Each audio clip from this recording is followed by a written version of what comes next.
Let's just start with Gathering Mercury. Is this your 11th, or it is your 11th, isn't it? It is my 11th solo record, correct. So you've been doing this for a little while.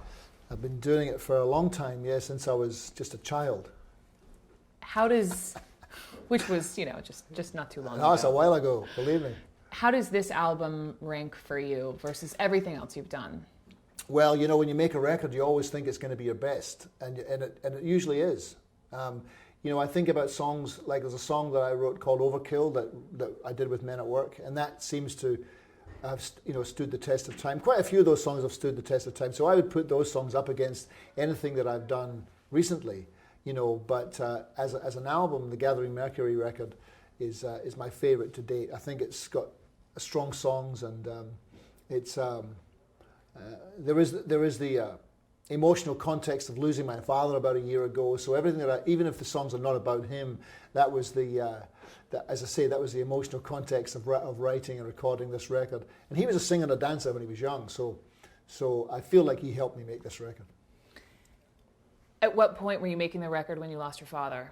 I wasn't making it. I was playing on the river, on a ferry on the River Clyde in Glasgow, about 20 streets away from where he was born. So it was very intense, and that was the night that he passed away. So it was devastating, but it's like some bleak poem that I happened to be there at the time. And so how much of your album is about your dad? Or is it just that it was cathartic to write because of your dad? Well, I don't know about all that stuff. It seemed like a place to put the energy that was mourning, and that kind of really, when your heart's broken and you've lost somebody because I've had so little tragedy in my life. It's my first real tragedy where it's a small family from Scotland. We went to Australia in the late 60s, and my daddy was just brilliant. He was a great guy, and I miss him all the time.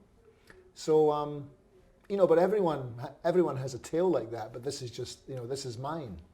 And everyone can share in that because everyone has known some kind of tragedy in their life, and it's devastating, really is. But it was a place to put that all those tears and emotion was. Even if I wasn't trying to, it wasn't like I'm going to write about this. That wasn't what it was. That's just what happened. And even if the songs are not about him, that was still the context, if you like, mortality and what happens. Am I going to see him again? Or, what happens when you go to the other side, So, all that stuff. So help me understand, paint the picture of Colin Hay writing a song. Do you wake up in the middle of the night and you have a napkin on your bedside table? Do you sit down feeling emotional? No, it's more like a job, really. It's not so much like a job, it's become a job, but it's really what I initially started to do when I didn't want to have a job. It was what I did to have fun, when I was younger.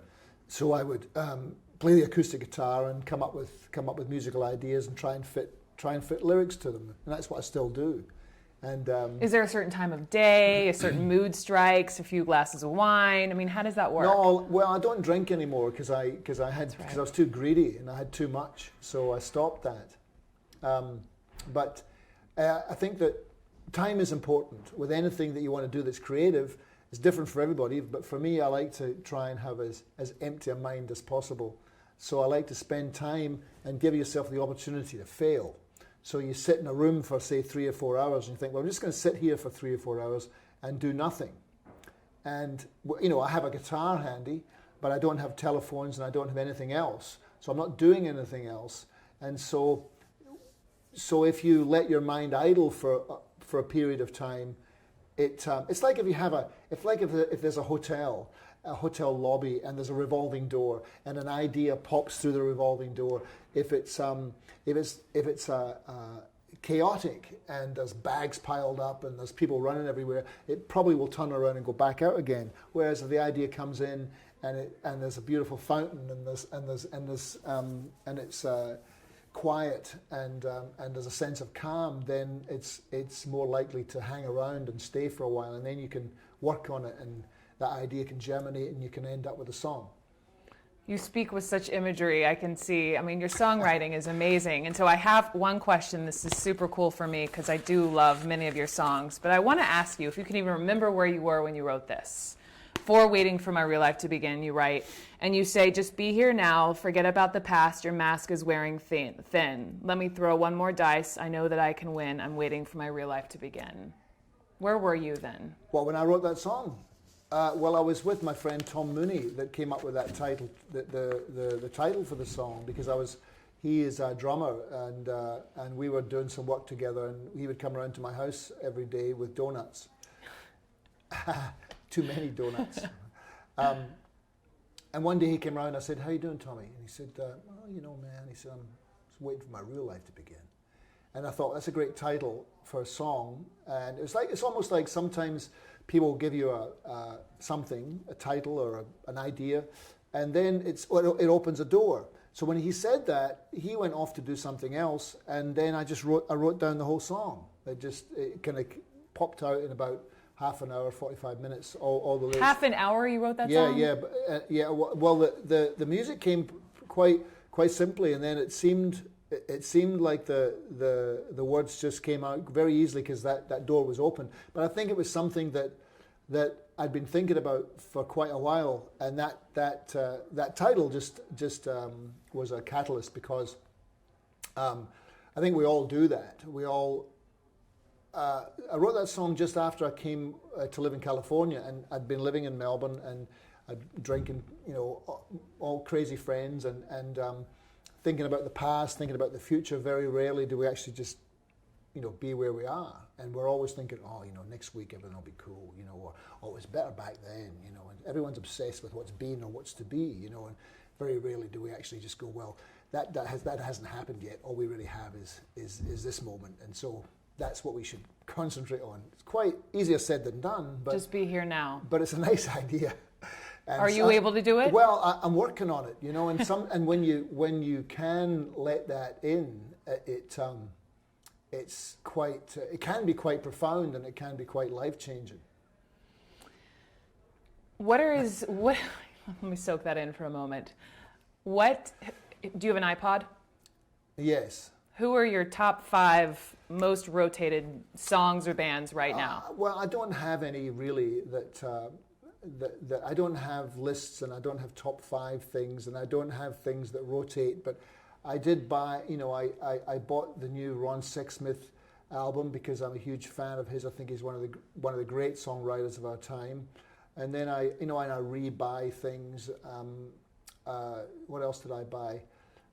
Is it Florence? I got Florence and the Machine. And, I just because of You're so hip, Colin Hay. Well, not really. It's been on every television show. Hard to ignore, but it's an interesting sound. And my niece, who's not my blood niece, but she's my niece because I've known her all her life. A girl called Sia, who is a fantastic singer-songwriter and lives in New York and is originally from Adelaide. She's the business. But there's lots of good music around at the moment. I feel like maybe I'm wrong, but one of the bigger misnomers about you is that you're from Australia. Well, I am from Australia. I'm from Australia, but I'm also from Scotland. I was born and brought up in Scotland for 14 years. Then I went to Australia. So everyone in Australia is from somewhere else, depending on how far back you go. It's an amazing country. European people have only been there for like a minute, and Aboriginal people, they say 30, maybe 40, maybe 50, maybe even longer, 1,000 years. So it's one of the most amazing things about that country is the indigenous population. And I don't pretend to know much about that culture, but when you go there, it's a truly awesome place in that sense. Like you go for a drive into the country, or what they call the outback, which is really just into the desert. And I was driving along, and I'd been driving for 3 hours, and there was nothing. There was no gas stations, no buildings, nothing. And then I saw these 2 Aboriginal guys walking, and I thought, they know something I don't. Where have they been, and where are they going? So it's it's got a magical quality to it. Speaking of Australia, it makes me think, obviously, we're CNN, we do global news 24/7. I think of the Queensland floods recently. Do you stay apprised of what's happening around the world, be it Egypt or Libya or Japan and this earthquake? Well, it's hard not to. You know, it seems like it seems to me that there is a quickening of those events. I think that things are becoming more extreme. All the weather cycles are becoming more extreme, and Australia's a great example. If there's a drought, it's going to be drier. If there's a flood, if places flood, the floods are going to be more devastating, and that's a fact. Or if there's a fire, it's going to be of proportions that are the greatest in recorded history. Like the Black Saturday I think it was January in 2009, where in Victoria, where I've lived most of my life, were the worst in recorded history. It was like a weather system, but it was like a twister, but it was a twister of fire, and it just went through and took out all those towns, which was devastating. And the same with the floods in Queensland. I mean, Brisbane's the third biggest city in Australia, and the damage there is devastating.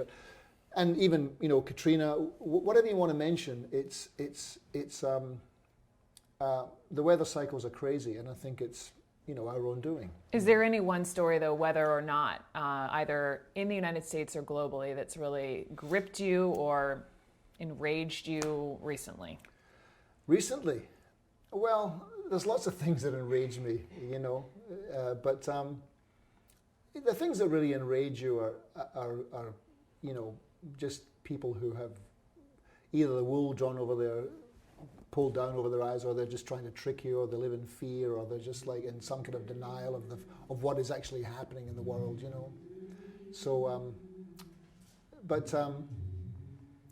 I remain optimistic. I think that naturally I'm an optimist. So even although there are devastating things happening, I travel around all the time, and I play shows most of the. That's my friend Chris, by the way, singing up there. Chris Trapper. He's opening for you. He's doing these shows, but I remain optimistic because I travel and I play shows every night, and people are fantastic. People are really resilient, and people care about each other, and that's my experience of most people. And that's the message that comes through, and it's very nourishing and it's very affirming for me. I think I'm pretty much good. I just kind of wanted to ask quickly what's next for you, and then I'll let you go. Well, what's next for me is doing this show, and that's really what I try and concentrate on. Is just living in the now. Getting to the gig, making sure my guitars are in tune, and that I can still sing, and that I can remember most of the words.